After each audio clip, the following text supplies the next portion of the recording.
Ayo para menteri teladan, kasih lihat ke kami ini. Penuhi kewajiban yang menjadi kewajiban panjenengan.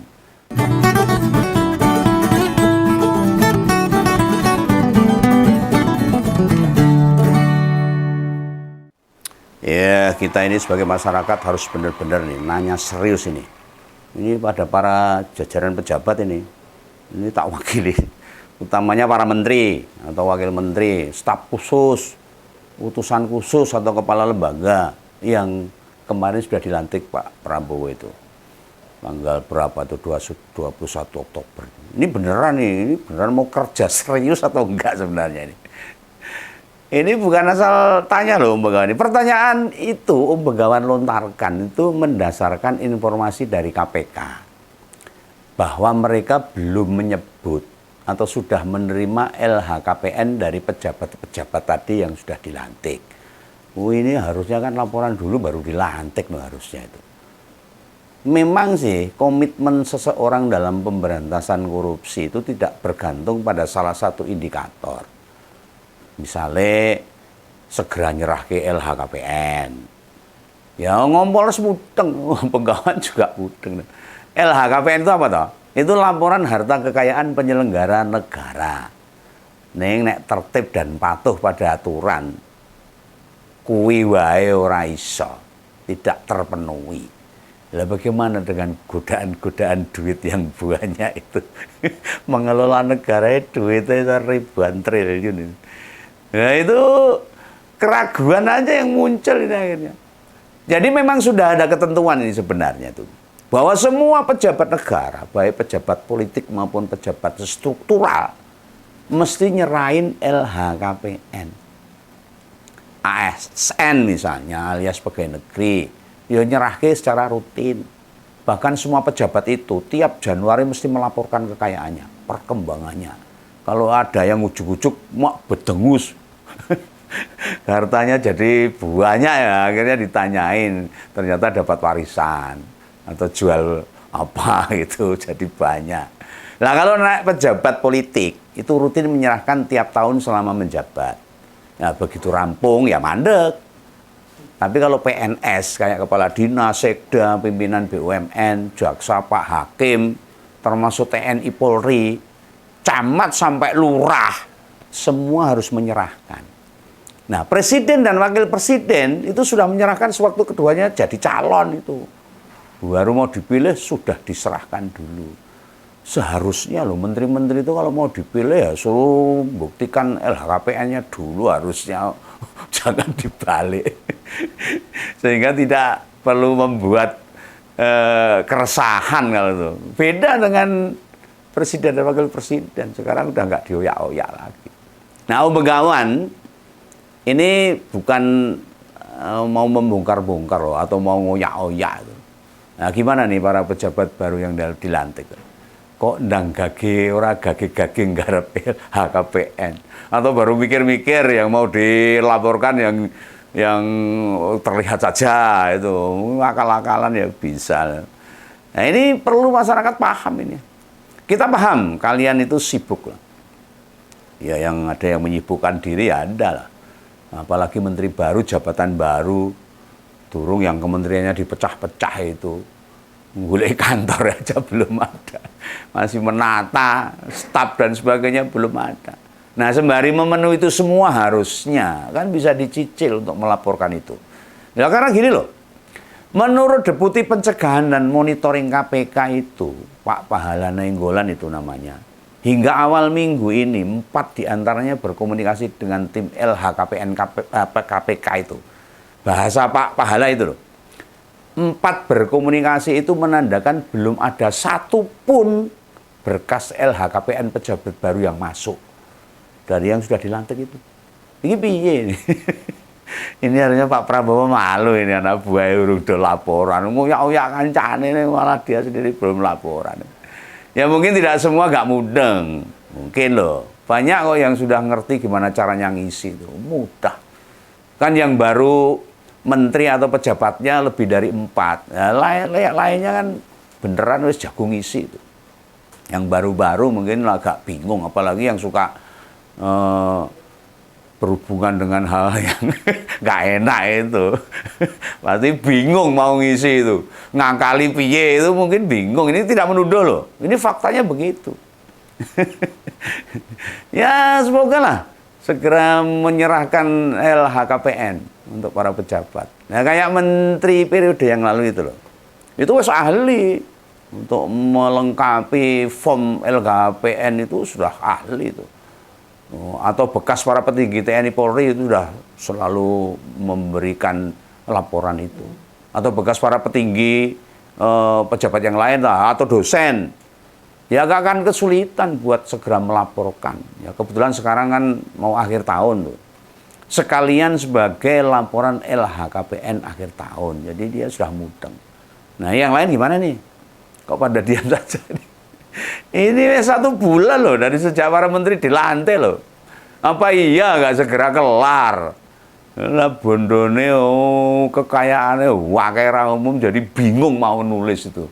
Nulis kayak ra umum, tanahnya banyak, sertifikatnya banyak, jadi mungkin formnya nggak cukup, jadi bingung. Ini soalnya memang detail banget. Item yang ditanyakan di laporan di LHKPN ini sangat detail sekali. Dan nanti akan diverifikasi. Bener nggak ini? Kadang-kadang ada yang disembunyikan juga. Nah ini tak kasih tahu nih. Aku pernah diceritain seorang teman itu, yang istrinya pernah kena kewajiban itu untuk laporan LHKPN. Bukan hanya kendaraan yang dimasukkan. Kuabeh seisi rumahnya itu harus ditulis. Semuanya, ono TV, semua ditulis tuh. Ya AC, ya kulkas, HP, laptop, dan lain sebagainya. Barang-barang itu bukan sekedar ditulis HP, beres, enggak. Enggak begitu, tapi HP itu merek apa, seri berapa, pembeliannya tahun berapa, sekarang harganya sekitar berapa. Ya itu memang butuh proses dan waktu. Apalagi yang punya sertifikat, banyak itu. Mobil dan sebagainya, wah mumet itu. Nah sepanjang digarap ya akan rampung. Atau mungkin jujur, untuk menggarap, untuk melaporkan jujur, tidak ada masalah. Gampang itu. 1 hari 2 hari selesai. Ayolah para menteri itu, kasih contoh pada masyarakat. Dan para wakil menteri itu. Kasih teladan bagi masyarakat. Yang paling bawah ini, utamanya yang nggak terlalu disibukkan dengan program atau target capaian-capaian lah. Menteri yang banyak nganggur. Masa ada menteri nganggur ini. Nah, segera dilengkapi berkasnya. Biar rakyat itu meniru contoh baik kalian, meneladani kalian. Ngisi LHKPN itu kan salah satu kewajiban pejabat. Wajib, harus. Walaupun nek rangisi itu KPK tidak bisa memberi sanksi, belas nggak bisa menghukum mereka, enggak. Tetapi ini ada kewajiban yang harus dilakukan oleh para pejabat ini. Ya paling KPK cuma bisa mengumumkan lah nama-nama pejabat yang belum menyerahkan. Wih nek KPK wani. Ini perkiraan Begawan ini sampai Agustus tahun depan tuh masih ada beberapa pembantu presiden yang belum menyerahkan LHKPN. Ya buktikan aja. Ini buat para pejabat baru nih. Batas tanggal 21 Januari tahun depan, itu harus selesai laporan LHKPN. Mengapa bisa tak ambil kesimpulan hingga pertengahan tahun depan belum ada yang selesai? Ini ada menteri yang belum menjalankan kewajibannya sih masalahnya. Lawang tahun kemarin aja, kan banyak tuh menteri lawas, buktinya hingga Maret 2024 ada 16 menteri belum menyerahkan LHKPN. Ini janjane ora gelem, ora sempat, takut, wedi atau apa. Ini masyarakat biar paham ini. Ini menteri ini contoh teladan bagi masyarakat loh. Nek kerjane kayak gitu itu bukti mereka tidak jujur. Nek wis ora jujur negarane rusak. Pasti itu. Nah ini terus tahun ini nih. Sampai September kemarin itu. Beberapa menteri, wakil menteri yang menggantikan pejabat lama. Ya belum nyetor ke berkas, sama saja. Ini kata KPK, kabar dari KPK ada 5 orang sampai September kemarin gak laporan itu. Ya, mereka Pak Rosan Roslani, Menteri Investasi belum. Lalu Menkominfo, Anggara Prabowo, Kepala Badan Gizi Nasional itu. Ada Pak Dadan Hidayana. Oh iya itu, ada Kepala Kantor Komunikasi Presiden itu Hasan Nasbi. Serta Pak Taruna Ikrar yang ditunjuk menjabat Kepala BPOM itu. Nah, ini melihat jejak-jejak sebelumnya. Wajar dong. Masyarakat rakyat jadi pesimis itu. Beneran nih para pejabat itu nggak akan patuh. Ya tidaknya segeralah mematuhi aturan yang ada. Itu kewajiban, meskipun sanksinya nggak ada itu. Ayo para menteri teladan itu Bu Sri Mulyani, Profesor Abdul Mukti, Profesor Nazruddin Umar, Profesor Stella itu yang masih muda itu, Profesor Budi Sadikin, kasih lihat ke kami ini, penuhi kewajiban yang menjadi kewajiban panjenengan. Toh nama-nama tadi selain menteri lama juga ada yang dosen loh.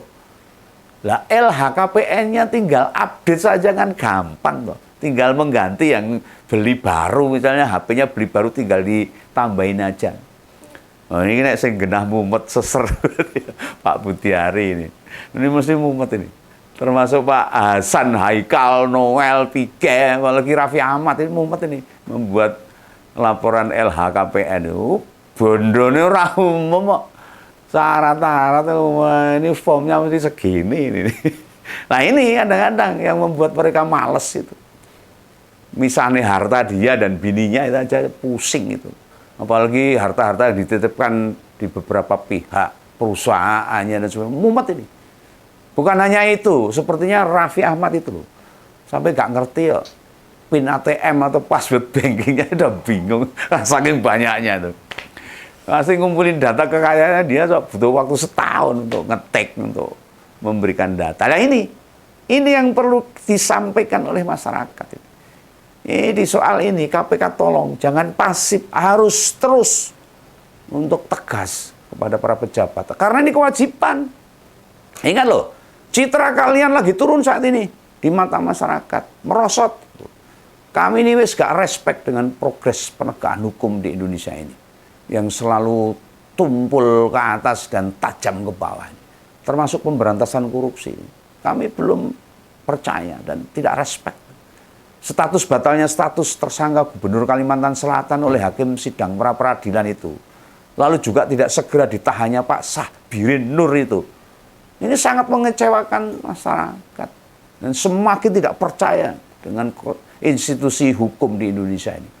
Loh sekuat KPK kok di peradilan kalah, ini KPK model apa ini? Ini menandakan cara bekerja KPK tidak profesional, wedi jirih itu. Padahal kan KPK itu kan bodinya sangat kuat itu. Banyak staf yang terseret kasus pemerasan tahanan KPK bareng. Itu yang merusak citra KPK juga. Memberantas korupsi, malah korupsi dewe. Pagar makan tanaman, rusak negara ini. Nah, jika kalian tidak segera membenahi diri, para pejabat baru bakal makin tidak menganggap. Kalau KPK itu bersih, penegakan hukum kuat, aparat hukum itu jujur, kuat, independen, dan juga punya kredibilitas, semuanya takut. Bila hal itu terjadi, rakyat akan makin kehilangan kepercayaan. Kalau institusi hukum seperti KPK tidak bisa dipercaya. Lantas nanti korupsi akan kembali tumbuh subur lagi. Yang rekoso siapa? Masyarakat. Lah para koruptor-koruptor itu, wah, ketangkep aja masih dada-dada. Diborgol aja masih senyum-senyum. Ini gimana ini masyarakat kita ini? Negara kita itu seperti apa? Dan makin suburnya korupsi, yang paling dirugikan jelas-jelas kami ini. Wong cilik sing golek duit ae wangele ra umum. Nyambut gawe sedina kadang ra cukup untuk satu keluarga. Pembegawan nek bayangkan nilai fantastis korupsi yang saya dengar, saya lihat, saya baca. Terus tumpuan duit sitaan korupsi, emosi saya. Emosi. Kalau pengen membantu bisa para koruptor itu. Nah ini saya ingin menunggu ini ketegasan Pak Prabowo yang akan memberantas korupsi. Yang katanya korupsi itu adalah sebuah penyakit yang harus diamputasi. Ini saya tunggu janjinya Pak Prabowo. Nah jangankan saya ini melihat uang plastik di meja sitaan itu.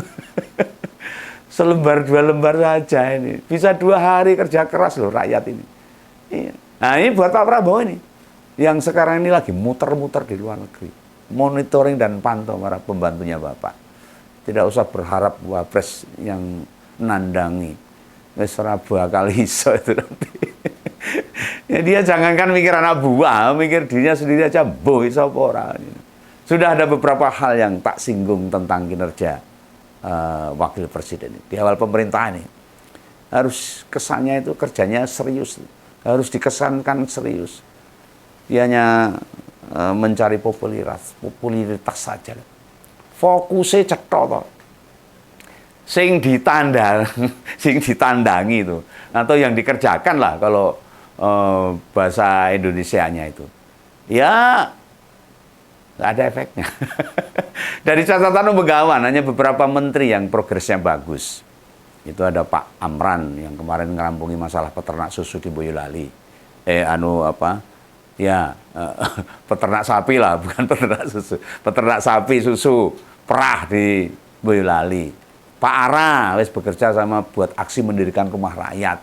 Atau Mbak Mutia Hafid yang sudah menangkap para staf Komdiki dan berkomitmen tak melindungi siapapun pegawainya yang tersangkut judi online. Ini beberapa menteri-menteri yang cukup punya kerja yang bagus, yang bisa kami lihat, kami saksikan.